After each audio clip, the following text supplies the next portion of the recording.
कोई फर्क नहीं पड़ेगा, कोई मान लो इसकी पोल स्ट्रेंथ भी m होनी चाहिए, इसकी पोल स्ट्रेंथ भी एक जैसी, दोनों की पोल स्ट्रेंथ क्या एक जैसी। तो एक ऐसा सिस्टम जिसके अंदर दो अनलाइक पोल्स हो और एक दूसरे से थोड़े डिस्टेंस पे हो, ऐसी अरेंजमेंट को हम क्या बोलते हैं, magnetic dipole. System of to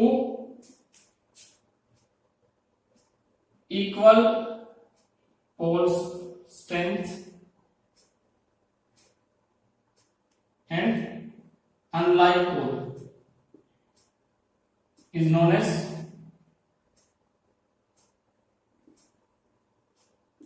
small separation, is known as dipole। Dipole तो है लेकिन मैग्नेटिक डाइपोल कौन सा कहलाएगा, मैग्नेटिक डाइपोल। अब मैग्नेटिक डाइपोल की डाइपोल मोमेंट होती है, डाइपोल मोमेंट, ठीक है, इसको बोलते हैं मैग्नेटिक डाइपोल मोमेंट, क्योंकि डाइपोल तो इलेक्ट्रिक फील्ड में भी होता है। तो मैग्नेटिक डाइपोल मोमेंट m से रिप्रेजेंट करते हो किस किस का प्रोडक्ट, किसी भी पोल की पोल स्ट्रेंथ ले लो और उसके बीच के डिस्टेंस को मल्टीप्लाई कर दो।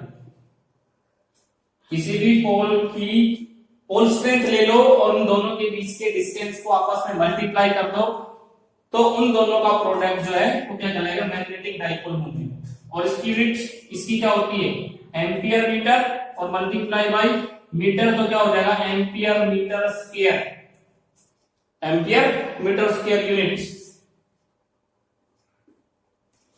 एम्पियर मीटर स्क्वायर, ठीक है। डायरेक्शन की बात करें, वेक्टर क्वांटिटी है, देखो ऊपर हमने क्या लगाया है, एरो का साइन लगाया है, तीर का निशान लगा रखा है। देखो तीर का निशान किसके लिए आता है, वेक्टर क्वांटिटी के लिए। तो vector quantity, it is vector quantity. कैसी क्वांटिटी है, वेक्टर क्वांटिटी। कैसी क्वांटिटी है, वेक्टर क्वांटिटी, ठीक है। अब वेक्टर क्वांटिटी है तो डायरेक्शन की बात आती है। डायरेक्शन किधर है, इसकी डायरेक्शन, डायरेक्शन बताओ, डायरेक्शन साउथ पोल से नॉर्थ पोल की तरफ है, साउथ पोल टू नॉर्थ, ठीक है। मैग्नेटिक फील्ड की डायरेक्शन नॉर्थ से साउथ, बाहर की बात कर रहे हैं, और मैग्नेटिक डाइपोल मोमेंट की डायरेक्शन साउथ पोल से नॉर्थ पोल, साउथ पोल से नॉर्थ पोल, ठीक है। This is magnetic dipole moment. अब यहां पे देखो, ये मैग्नेटिक डाइपोल मोमेंट हो गया, और इसके साथ हम मैग्नेटिक फील्ड स्ट्रेंथ के बारे में और पढ़ते हैं। Magnetic field strength, magnetic field strength क्या होती है, मैग्नेटिक फील्ड स्ट्रेंथ। तो देखो मैग्नेटिक फील्ड स्ट्रेंथ हम यहां से डिफाइन करते हैं, और मैग्नेटिक फील्ड स्ट्रेंथ क्या होती है उस चीज के बारे में स्टडी करते हैं, और उसके बाद हम डाइपोल के डिफरेंट कोऑर्डिनेट्स के ऊपर मैग्नेटिक फील्ड फाइंड आउट करेंगे, magnetic field strength find out करेंगे। Magnetic field strength, magnetic field intensity, किसी पॉइंट के ऊपर कितनी ताकत होगी मैग्नेटिक फील्ड की, कितनी स्ट्रेंथ होगी वो देखो। तो magnetic field strength,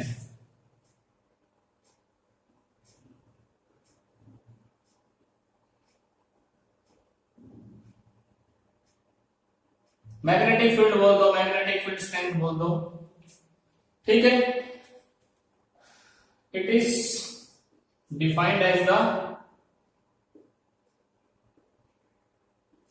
force experienced by a hypothetical unit north pole at that point। यानी कि जहां पे भी मैग्नेटिक फील्ड इंटेंसिटी चेक करनी है, उस पे यूनिट, यूनिट का मतलब जिसकी पोल स्ट्रेंथ 1, ठीक है।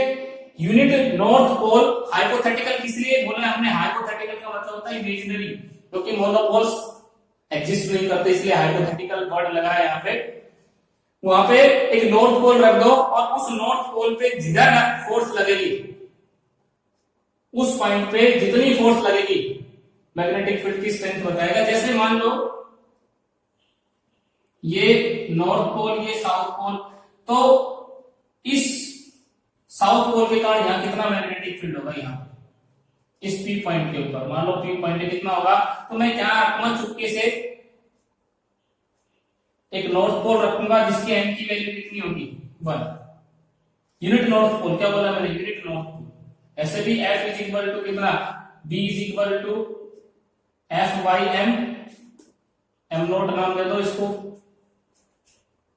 यूनिट क्या हो जाएगी, newton ampere metre inverse, sorry ampere inverse metre inverse. तो यहाँ पे नॉर्थ पोल रखा, साउथ पोल किधर अट्रैक्ट करेगा, ये किधर जाएगा, इसकी तरफ जाएगा। तो ये मैग्नेटिक फील्ड की डायरेक्शन इधर होगी, इसके कारण यहाँ पे किधर, तो नॉर्थ पोल को क्या करेगा, रिपेल करेगा, तो इधर जाएगा।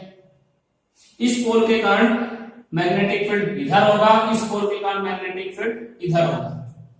और कितनी स्ट्रेंथ होगी वो हम निकाल सकते हैं। B इज इक्वल टू, पहले F निकाल लो, F कितना आएगा, कूलम्ब्स लॉ से इसकी पोल स्ट्रेंथ है, तो कितना mu naught upon 4 pi m multiply by m not divided by, मान लो डिस्टेंस r है दोनों के बीच में, ठीक है। तो यहाँ r स्क्वायर हो गया, B निकालना है, B इज इक्वल टू क्या होता है, F by m not, mu naught upon 4 pi m not r square, m not रख दो नीचे, m नॉट से m नॉट कैंसिल, B कितना आ जाएगा, mu naught upon 4 pi m divided by r square. ये सीधा फॉर्मूला हम लिख सकते हैं, किसी पॉइंट पे मैग्नेटिक फील्ड निकालना हो तो, स्ट्रेंथ निकालनी हो तो डायरेक्ट हम जैसे इलेक्ट्रिक फील्ड निकालते हैं 1/4 pi epsilon not q by r square, तो यहां हम मैग्नेटिक फील्ड निकाल सकते हैं, ठीक है। तो ये हम यूज करने वाले आगे, देखो यहां पे अब इसी डाइपोल के एक्सियल लाइन के ऊपर कितना मैग्नेटिक फील्ड होगा, magnetic field at the axial line of a dipole.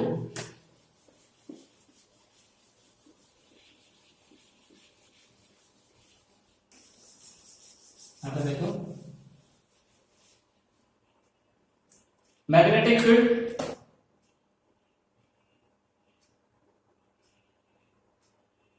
At the axial line of a dipole.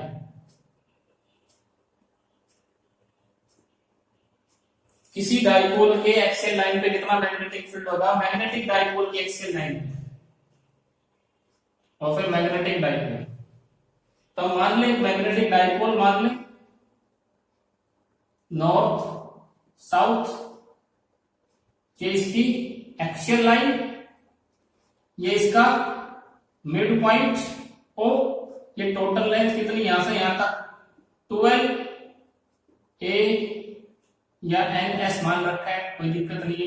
ये लेंथ कितनी l, ये लेंथ कितनी l, ये पॉइंट p। ऐसा तुमने किया हुआ है पहले इलेक्ट्रिक फील्ड के केस में।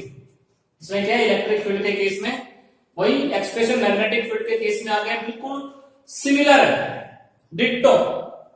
सिर्फ क्या चेंज करना है हमें, वहां पे मैग्नेटिक डाइपोल मोमेंट, सॉरी वहां पे इलेक्ट्रिक डाइपोल मोमेंट को p से लिखा था, यहाँ पे मैग्नेटिक डाइपोल मोमेंट को m से लिखना है, ठीक है। तो यहाँ पे हम इस पोल के कारण यहाँ पे कितना, ये डिस्टेंस हमने मान लिया दिस इज d, भाई o से इस पॉइंट से और इस पॉइंट का डिस्टेंस, p पॉइंट का डिस्टेंस कितना है d। तो इस पोल के कारण यहाँ पे कितना मैग्नेटिक फील्ड होगा, s पोल के कारण magnetic to s pole at p। तो यहाँ पे नॉर्थ पोल रखो, एक चेक करने के यही तरीका होता है, नॉर्थ पोल पे फोर्स किधर लगेगी, इधर, दिस इज v1 नाम दे दिया हमने, कितना v1 म्यू नॉट अपॉन 4 पाई, इसकी पोल स्ट्रेंथ m, इसकी पोल स्ट्रेंथ भी m, तो m डिवाइडेड बाई ये डिस्टेंस कितना, तो ये डिस्टेंस आ जाएगा हमारे पास d माइनस, निकाल सकते हो, इतना मैथमेटिक्स को आता होगा सभी को, ये कितना हो गया d माइनस n। तो मैंने क्या कर दिया, d माइनस n का होल स्क्वायर और अलोंग किधर ts, t से s की तरफ। दूसरा ड्यू टू n पोल, इसी पॉइंट पे n पोल के कारण, तो ये नॉर्थ पोल के कारण यहाँ पे नॉर्थ पोल रखो, तो ये क्या करेगा, रिपेल करेगा नॉर्थ पोल को, p2 कितना आ जाएगा, म्यू नॉट अपॉन 4 पाई, पोल स्ट्रेंथ कितनी m divided by D plus L इसका होल स्क्वायर, क्योंकि कोई भी जो डाइपोल होता है उसके दोनों पोल्स की पोल स्ट्रेंथ सेम होती है, खासियत होती है डाइपोल की, मैग्नेटिक डाइपोल। और ये किधर, एन से पी की तरफ, एनपी इधर जाएगा।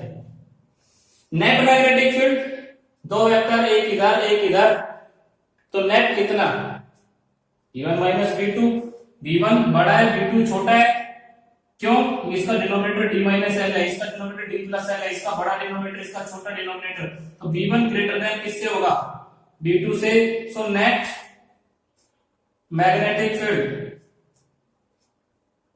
Eight P, B is equal to V1 minus V2। जल्दी जल्दी इसलिए करवा रहा हूं क्योंकि पहले तुमने कर रखा है, ठीक है बेटा। तो इसको सोल्व कर लेते हैं, बस वैल्यू रख करके इसको सोल्व करेंगे, वैल्यू रखो इसको सोल्व करो, तो वैल्यू रख करके सोल्व करेंगे तो देखो कितना आएगा, ये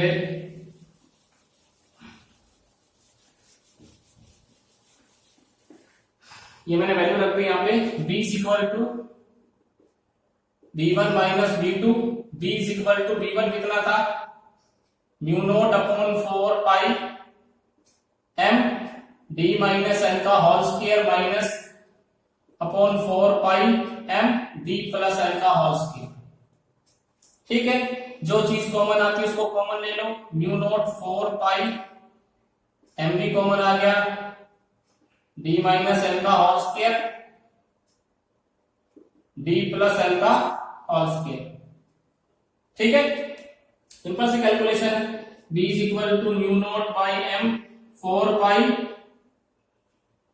d माइनस l का whole square d plus l का होल स्क्वायर, एलसीएम आने ऊपर क्या आ गया, d प्लस l का whole square d minus l का होल स्क्वायर।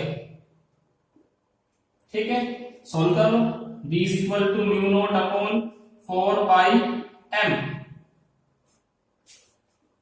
फॉर्मूला सभी को आता है, d square plus l square plus 2dlr minus b square minus l square plus 2dl, l square से l स्क्वायर, d स्क्वायर से d square, और नीचे d square minus l square का whole square, a minus b a plus b। ठीक है, कितना जाएगा, a square minus b square, b is equal to mu naught m 4 pi, इसको 2l into 2d लिख सकता हूं, 4ld आ जाएगा, दिस इज नीचे कितना d square minus l square का होल स्क्वायर। अब m into 2l capital L के बराबर होता है mu naught upon 4 pi 2md by d square minus l square इसका होल स्क्वायर। शॉर्ट डाइपोल की कंडीशन लगाएं, for short dipole, for short dipole L क्या होना चाहिए, L is less than D, या D बहुत ज्यादा होना चाहिए, L से बड़ा है। शॉर्ट डाइपोल के केस में शॉर्ट डाइपोल आइडियल होता है, आइडियल की कंडीशन लेके चलें तो B कितना आ जाएगा, म्यू नॉट 2md और 4 पाई, इसको 0 कर देंगे तो D की पावर कितनी आ जाएगी 4, एक D से D cancel out, mu naught 2m upon 4 dq, और किधर आएगा, किधर बचेगा, B1 की तरफ टुवर्ड्स B। ये तुमने कर रखा है इसलिए बहुत जल्दी में कर दिया मैंने, आई होप कि समझ में आया होगा सभी को। ठीक है, तो आज के लिए बेटा इतना ही, कल नेक्स्ट लेक्चर में करेंगे। Thank you.